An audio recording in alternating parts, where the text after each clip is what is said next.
Apple Gift Card is a practical gift that unlocks a world of entertainment and fun.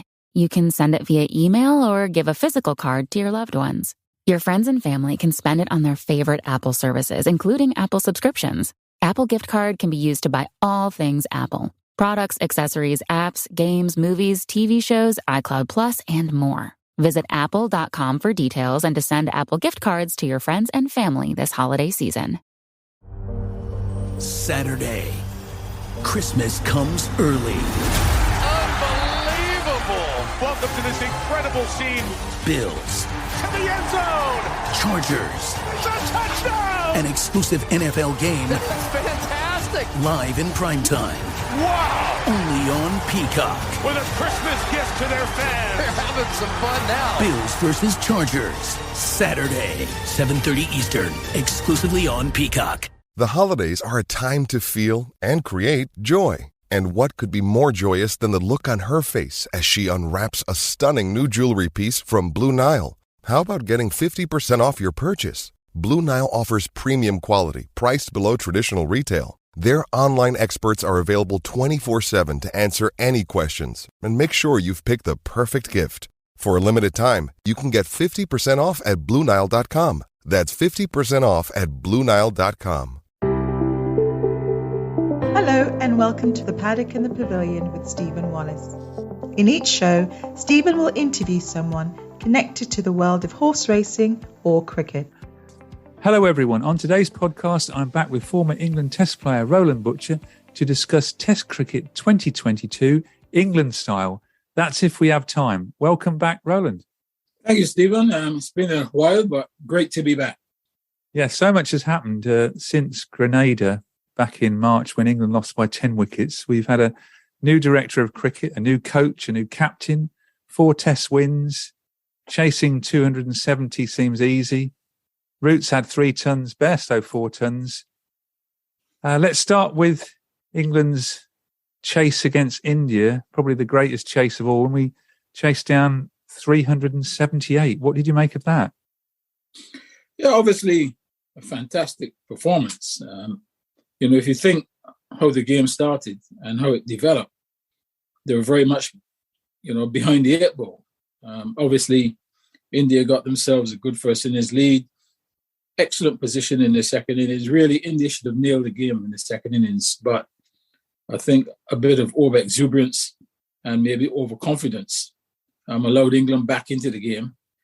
Even saying that, chasing 370 odd, you thought would be a challenge in total on the final couple of days of the game. But as it turned out, England got home at a canter.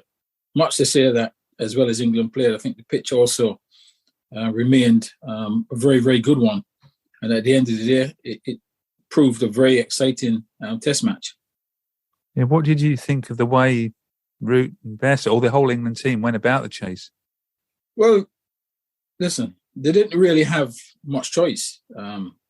You couldn't try to bat out time to try and save the game. And with this new approach that England's supposed to have at this moment in time, one of being very positive and being on the front foot, they think that the only chance of taking the game deep really was to go on the offensive. They certainly did that. And really, the key really was the opening partnership. I think, when you get over 100 for the first wicket in the final innings of a test match, that gives the rest of the batters a lot of confidence. And obviously, at the end of the day, it proved as if 450 they would have got also. Yeah, it was the fastest ever England opening 100 stand. Got 100 in 19.5 overs. No, yeah, absolutely brilliant. I mean, good to see Alex Lees becoming a little bit more aggressive. I saw him in the Caribbean against the West Indies. I commented at the time that I thought England had found themselves at last an opening batsman. He was very, very organised, seemed to have plenty of patience. And, while he didn't get big scores in the Caribbean, he looked to me as if he had the makings of being a test player. What has happened so far this summer is that the fact that he stayed in the team, that's given him a bit more confidence. And also, he's played with a bit more freedom. So he's now starting to look like the opening batsman that England really needed for the last couple of years. And Joe Root now the world's number one ranked batsman, and Johnny Bairstow, they're in the form of their lives. Absolutely. I mean, Joe Root's form in the last year and a half has been phenomenal. I think he scored like 1100s in the last year. Someone like Virat Kohli is one of the great batsmen of all times. He scored 100. Root scored 11. So that tells you the sort of form that Root is in and the hunger that he has for scoring runs. The fact that he's lost the captaincy has made no difference whatsoever. If anything, it's probably relieved him of a bit of a burden. I noticed in the last year or so, even though he was performing well with the bat, if you look at his facial expressions and his demeanor, you can see it was a man carrying a lot of weight on his shoulders. It appears as if that weight has been lifted. And while the team performed well, and the form of Johnny Bairstow as well has really helped Joe Root, to be more natural and to play his game. And that's good signs for England going forward. Yeah, the two of them, both being from Yorkshire, they do bat very well together, don't they? Added 269 in that win against India. Yes, yeah. I mean, fantastic partnership. I mean, at the start of the day, you wouldn't have expected, or the start of the innings, nobody would have foreseen that coming. But, Bairstow has been in fantastic form this summer, no doubt about it. I mean, almost 4 back-to-back hundreds. So he's in the form of his life. And with Joe Root coming back to form, it was the perfect partnership. You mentioned about Joe Root sort of carrying the world on his shoulders, and he, after the West Indies tour and the appointment of Ben Stokes by the England Director of Cricket, Rob Key, you were very much in favour of Ben Stokes taking the role. What do you think about, and what do you like about his captaincy? Well, for me, it's early to pass judgment on the quality of Ben Stokes' captaincy. What I would say is that, he deserved the chance because, Joe Root really carried it for a long time, and really I couldn't see him going any further or making the team any better. It was a question of whether Stokes wanted the role. I was of the opinion that he should have been persuaded to take the role because England needed him at that time. And it's more important, really, that England get somebody who can really perform as a player and captain at this moment in time. So he's taken up the role, and really everything has gone perfectly well for him. It's not going to be like that all the time, I'm sure, because nobody goes through their entire career winning everything. But he's had the perfect start, no question about that. And what qualities has he so far brought to the England team? Well, a different style of captaincy from Joe Root. I mean, Joe Root is much more serious and methodical and perhaps old school. I think Ben Stokes is going to be more inventive, similarly to the way he plays his cricket. He's a player who likes to take risks. He's an inventive player, so he's going to be an inventive captain. It's not going to work all the time, but I think at this moment in time, it really is a refreshing change for England, who over the last couple of years really stagnated under Joe Root. Not because Joe Root was a bad captain, but I think, everybody have their sell-by date. I think Joe Root had done his job as captain, and really it was time for him to step aside and let somebody else have a go. And talking about a refreshing change, we've also got a new England red ball coach in Brendan McCullum. From listening to you back on episode 101 on the Paddock and the Pavilion, he seems like a coach you'd approve of. Yeah, I think he's a coach that's always on the front foot. I mean, if you notice when he was playing, he really, and as captain of New Zealand, he brought that approach to the New Zealand side where they became much harder to beat. In actual fact, they were the ones putting pressure on the opposition. So I would expect that he would bring that similar thinking to the England setup. The question is always going to be is whether the players can carry out what the coach wants. To date, they have. I mean, they've got tougher days to come. There's no question about that. But I think his approach is going to be one very refreshing. The acid test is going to come when England have lost a few matches. Confidence is low. Whether he's able to motivate the players still to go out there and be as aggressive as they have been in these test matches so far. I mean, they keep talking about in the newspapers and on the television about this Bazball, but were, the Australians of the early 21st century and the famous West Indian sides, were they playing a similar style in an aggressive brand of cricket? Listen, to play an aggressive brand of cricket, you must also have the players to do that. You know, anybody can say, yeah, let's go and play aggressive. But if your players are not up to par, then that aggressiveness can really turn into recklessness. You know, England 3 months ago, everybody was writing them off, doom and gloom. Really, the team was struggling. All of a sudden, they've hit a purple patch. The batsmen are doing well. Anderson and Broad back in the side. They're winning matches. People have forgotten that, you know, 2 months ago, it was like 17 games played, one win. So let's get carried away too soon. Let's applaud what they've done so far. The performances have been excellent. You cannot get away from that. There's still a lot of hard work to do. I'm sure Brendan McCullum knows that he's in the honeymoon period right now because everything is rosy. But as you know in life, as you settle down, things get a lot more difficult. And you must need the pitches to be able to chase these scores of over 270. Well, they cannot question the pitch because the pitch remained in excellent condition for batting. And really that has been the case right throughout this summer, not just in international cricket. If you look at most of the pitches and the amount of runs scored by batsmen, it really is a summer of run scoring.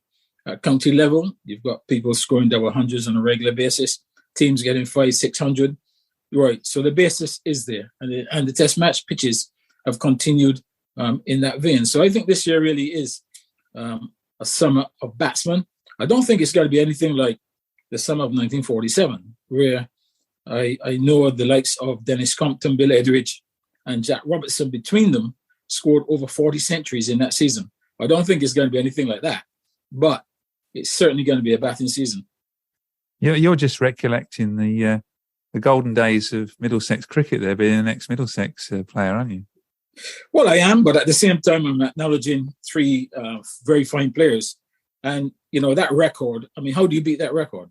How do you beat three players in the same team, not from different teams, in the same team, scoring over 40 centuries in one season? That is unbelievable. Well, it's good to have the like of Dennis Compton mentioned on our podcast. Is this the way that Test cricket will continue to be played? The jury's still out.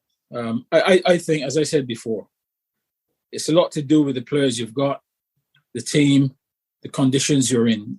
You know, if you're playing on a pitch that's spinning right from ball one, can you still play in that fashion? I doubt it. I think you would have to mix aggression with defence. So, you know, England's approach is going to always be on the offensive. That's Brendan McCullum's approach. It's going to work sometimes. It's going to fail in other times. But the tests are going to really come when England have to play away from home. At home, we've always known that England have been strong. Whether they've had a weak team or not, the record at home hasn't been too bad. But away from home, when they go to Australia, when they go to India, when they go to South Africa, I think, and Pakistan, I think they're going to be severely tested. Now, whether this new approach can work, we'll find out. Just going back then to the New Zealand series, England won 3-0, 5 wickets and 7 wickets, but the games could have easily gone the other way. Yeah, I mean, New Zealand had their chances, but I think England played New Zealand at the right time, really. Really, they've come off the back of not playing a lot of cricket.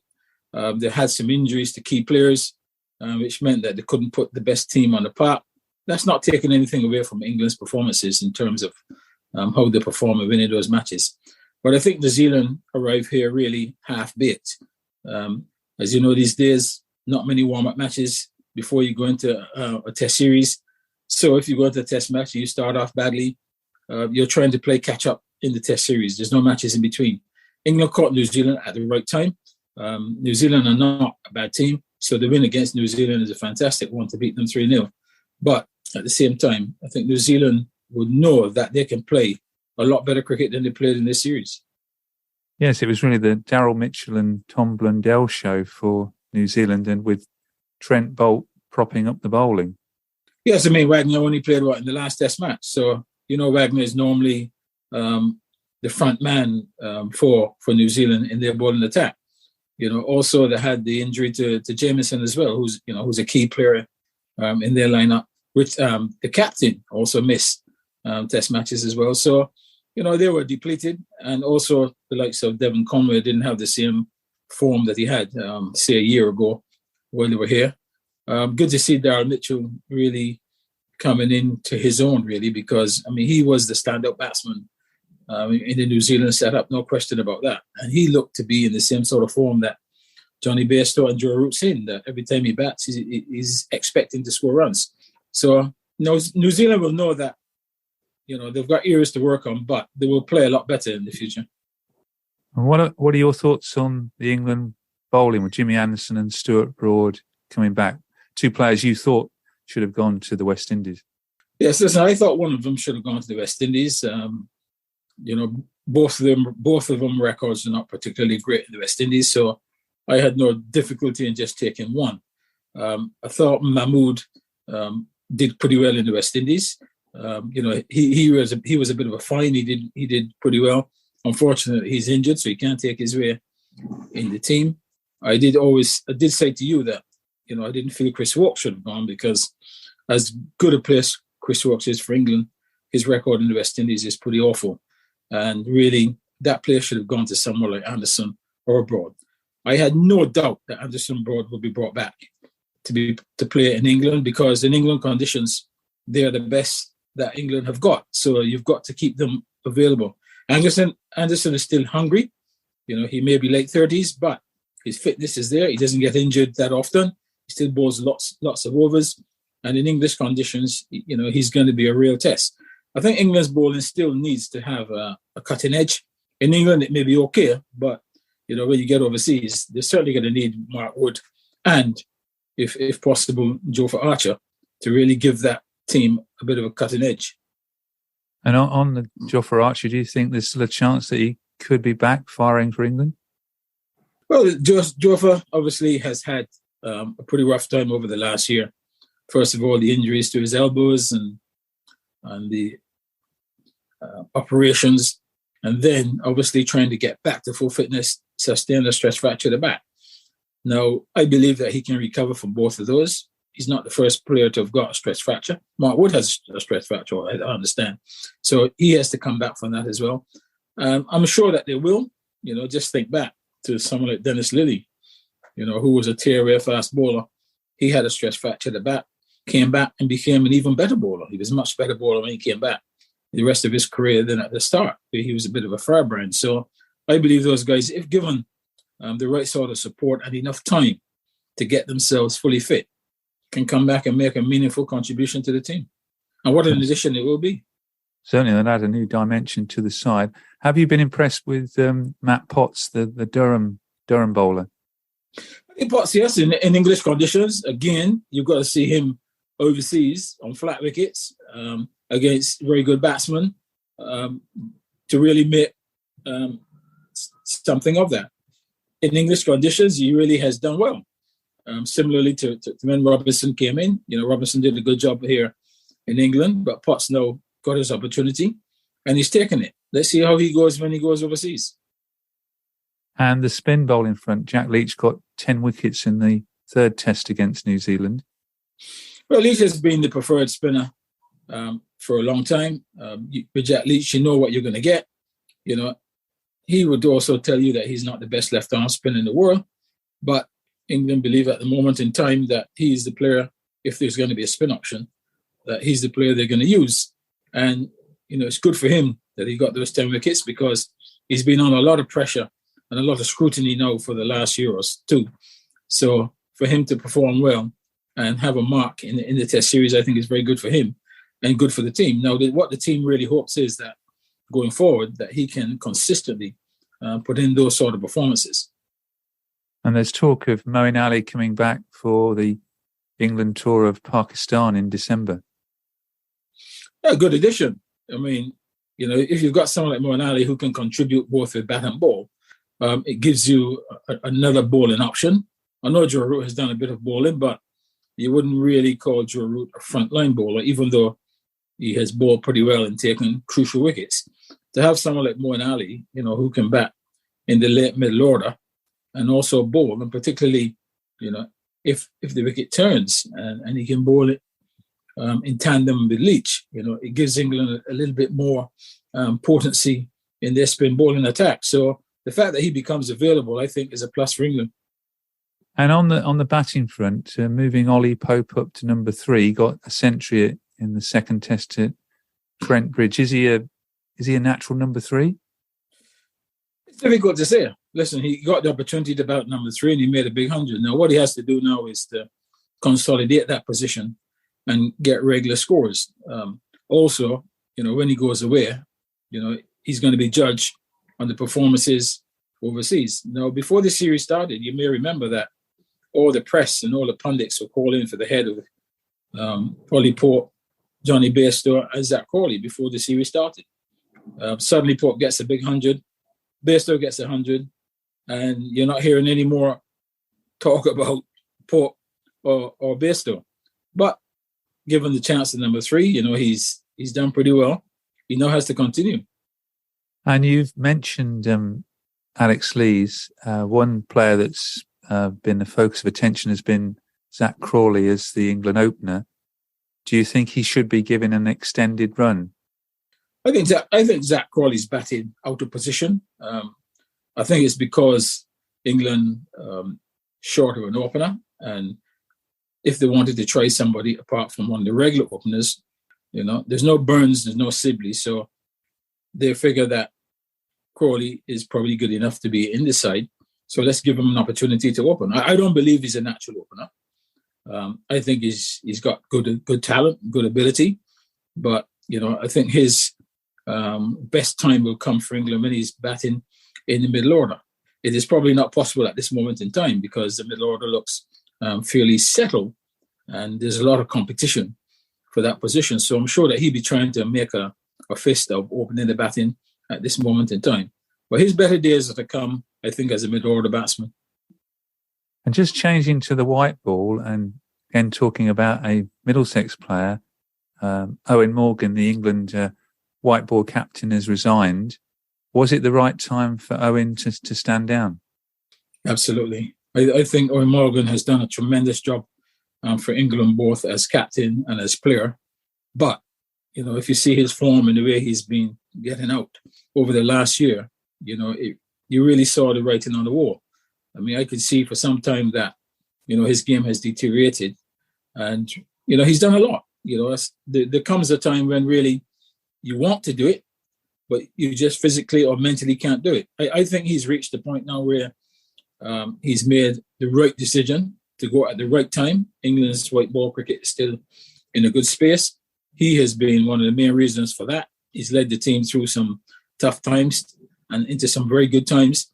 So he can really leave now with his head held high. I think he's made the right decision, and it gives the opportunity for someone to come in, take up the reins, and see whether they can improve the team, which is already a very good team.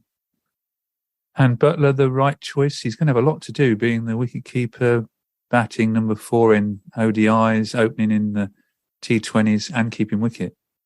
Yeah, look, he can do the job. I mean, if you look in the past, Dhoni did it for a long, long time at not just white ball cricket, but, he was test match captain as well. So it shows that it can be done. I think it will give Butler a new leash of life if he needs one, because he's obviously, as a white ball cricketer, he's one of the best that England have got, if not the best at this moment in time. So I think the responsibility of captaincy, I think, will help him.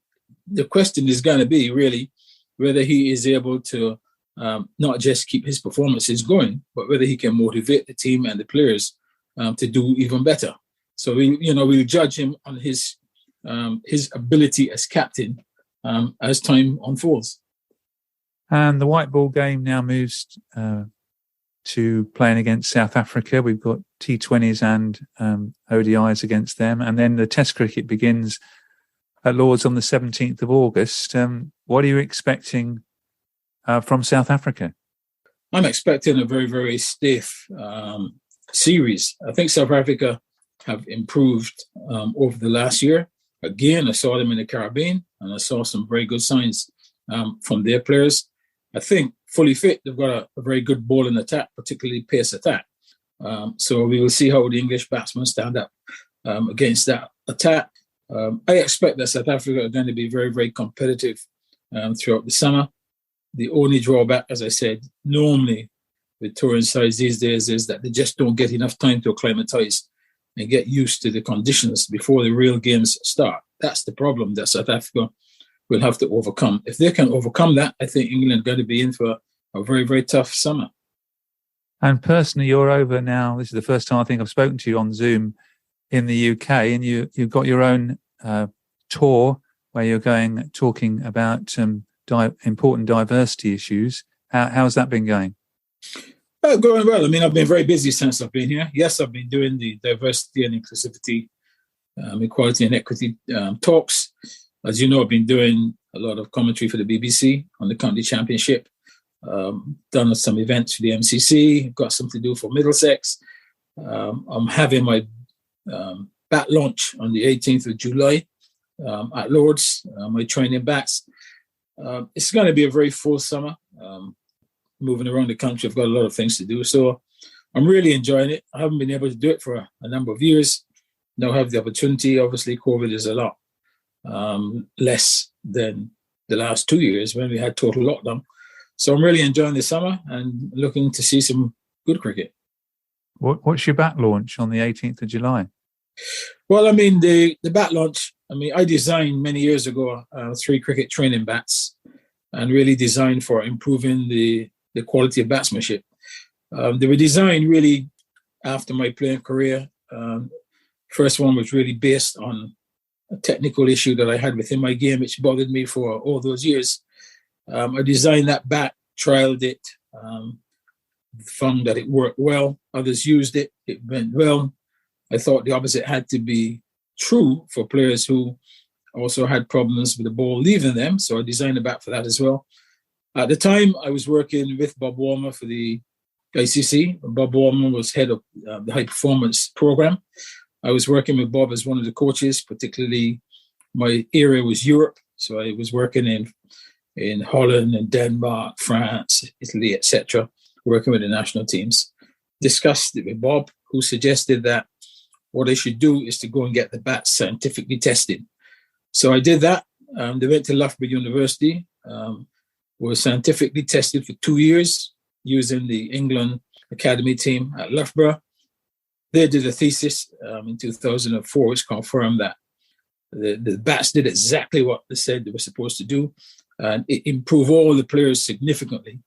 And one further thing about the bats that I hadn't considered, which was in the research and in the thesis, was that in actual fact, the bats actually improved the accuracy of the bowlers. So that was something to me that I was not really expecting, because I was always looking at it from a batting perspective. But it showed that these bats certainly can improve the players. Now, as you know, after that, I went to Barbados as director of sport, a very challenging position as director of sport, particularly where you're now starting a sports program from the beginning. And director of sports was not the director of cricket, it was the director of all sports. So it meant that I had to develop over 14 sports, develop the stadia, develop coaches, etc. So because of that busy job, I was unable to really focus on doing anything with these bats. So it's only really coming towards the end of my time at university, which I retired 3 years ago. This month will be 3 years ago that I retired. Or when I say retired, when you reach a certain age, you have to retire. It's not a case of you deciding, look, I'm going to retire. You reach a certain age and you have to go on. So just before that time came, I decided that there were 2 projects that I had really, that I started years ago that needed to be completed. One was my soccer coaching manual, which I'd started before, and then the training bats. So what I decided to do was to get these training bats out into the market. So we've had them properly made in terms of size, weight, etc., and they're now ready to go to market. That's going to happen on next Monday, the 18th of July at Lord's. They're going to be launched at Lord's. Well, the best of luck with that. Sounds very interesting. And hopefully catch up with you during the summer in person, and be back on the Paddock and Pavilion in September when we can talk about the exciting series against the South Africans, and find out whether the chase is on again in the Test cricket for England. Yes, I mean, look forward to that, Stephen. I'm sure we'll catch up during the summer. And yes, we will discuss at the end of the summer whether Bazball is still Bazball. Well, I look forward to that. Thank you. Pleasure. Thank you for listening to The Paddock and the Pavilion. You can download the show on Apple Podcasts, Amazon Music, SoundCloud, Stitcher and Spotify. Follow us on Twitter, Facebook and Instagram at The Pad and Pav. Don't forget, if you like the show, please do leave us a rating and review. Sports Social Podcast Network. Have you heard? 'Tis a big deal week on Instacart. From December 17th to 23rd, get up to 40% off orders of $50 or more at select stores like Best Buy, Bath & Body Works, and Petco. Save big on gifts for huge techies, nature beauty lovers, and your mini-me's. Even long-distance gifts. Get it delivered to their door in as fast as 1 hour. Download the Instacart app and discover deals instantly. Maximum $20 off per qualifying retailer. Additional terms apply. For Best Buy, item exclusions apply.